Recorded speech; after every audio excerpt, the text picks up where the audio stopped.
Prajwal passport ರದ್ದಿಗೆ ಈಗ SIT ಪತ್ರ. ಕೇಂದ್ರದಿಂದ ನಮಗೆ ಯಾವುದೇ ಪ್ರತಿಕ್ರಿಯೆ ಬಂದಿಲ್ಲ ಅಂತ ಕೇಂದ್ರದ ವಿರುದ್ಧ ಗೃಹ ಸಚಿವ ಪರಮೇಶ್ವರ್ ಆಕ್ರೋಶ ವ್ಯಕ್ತಪಡಿಸ್ತಾ ಇದ್ದಾರೆ. ಪಾಸ್ಪೋರ್ಟ್ ರದ್ದುಗೊಳಿಸಬೇಕು ಪ್ರಜ್ವಲ್ ಪಾಸ್ಪೋರ್ಟ್ ಅನ್ನ ಅಂತ ಎಸ್ಐಟಿ ಪತ್ರ ಬರೆದಿದೆ. ಆದರೆ ಕೇಂದ್ರ ಯಾವುದೇ ಪ್ರತಿಕ್ರಿಯೆ ಇನ್ನೂ ಕೂಡ ಕೊಟ್ಟಿಲ್ಲ ಅಂತ ಕೇಂದ್ರದ ವಿರುದ್ಧ ಪರಮೇಶ್ವರ್ ಆಕ್ರೋಶ ವ್ಯಕ್ತಪಡಿಸ್ತಾ ಇದ್ದಾರೆ.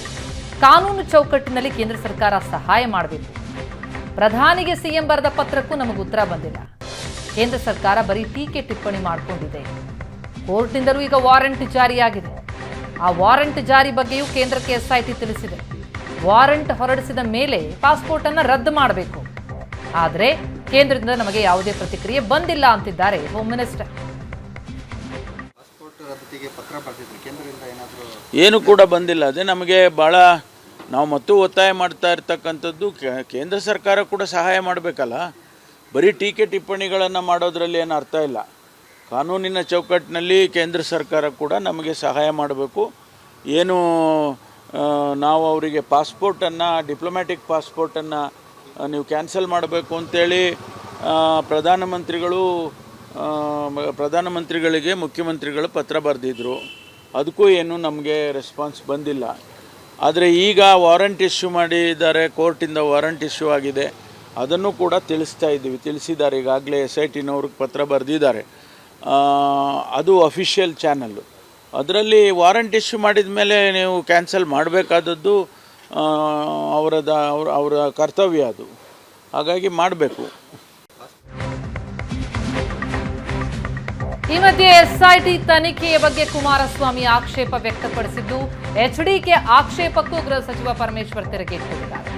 ಎಸ್ಐಟಿ ಕಾನೂನಿನ ಚೌಕಟ್ಟಿನಲ್ಲೇ ಕೆಲಸ ಮಾಡ್ತಾ ಇದೆ. ಪ್ರಜ್ವಲ್ ಪ್ರಕರಣವನ್ನು ಸರ್ಕಾರ ಗಂಭೀರವಾಗಿ ಪರಿಗಣಿಸಿದೆ. HDK ಟೀಕೆ ಮಾಡಬೇಕು ಅಂತಲೇ ಮಾತನಾಡ್ತಿದ್ದಾರೆ ಅಂತ ಕುಮಾರಸ್ವಾಮಿ ವಿರುದ್ಧ ವಾಗ್ದಾಳಿ ನಡೆಸಿದ್ದಾರೆ ಗೃಹ ಸಚಿವ ಪರಮೇಶ್ವರ್. ನೋಡಿ, ಅವರು ಕುಮಾರಸ್ವಾಮಿ ಅವರು ಪ್ರತಿಯೊಂದಕ್ಕೂ ಕೂಡ ಮಾತನಾಡ್ತಾ ಇದ್ದಾರೆ. ಆದರೆ ಕಾನೂನಿನ ಚೌಕಟ್ಟಿನಲ್ಲಿ ಮತ್ತು SITಯ ಮ್ಯಾಂಡೇಟ್ನಲ್ಲಿ ಏನೆಲ್ಲ ಮಾಡಬೇಕು ಅದನ್ನು ಅವರು ಮಾಡ್ತಾರೆ. ನಾವು ಸರ್ಕಾರದಲ್ಲಿ ನಿರ್ಧಾರ ಮಾಡುವಾಗ ಕೂಡ ಇದನ್ನೆಲ್ಲ ಗಮನಿಸೇ ನಿರ್ಧಾರ ಮಾಡ್ತೇವೆ.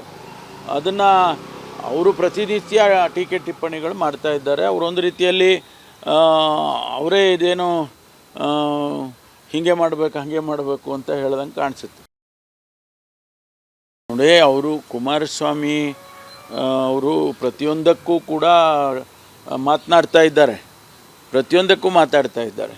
ಆದರೆ ಕಾನೂನಿನ ಚೌಕಟ್ಟಿನಲ್ಲಿ ಮತ್ತು SITಯ ಮ್ಯಾಂಡೇಟ್ನಲ್ಲಿ ಏನೆಲ್ಲ ಮಾಡಬೇಕು ಅದನ್ನು ಅವರು ಮಾಡ್ತಾರೆ.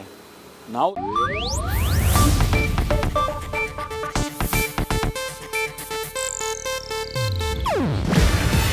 ಇದು ಏಷ್ಯಾನೆಟ್ ನ್ಯೂಸ್ ನೆಟ್ವರ್ಕ್ ಪ್ರಸ್ತುತಿ. ನೀವು ನೋಡ್ತಿದ್ದೀರಾ ಏಷ್ಯಾನೆಟ್ ಸುವರ್ಣ ನ್ಯೂಸ್.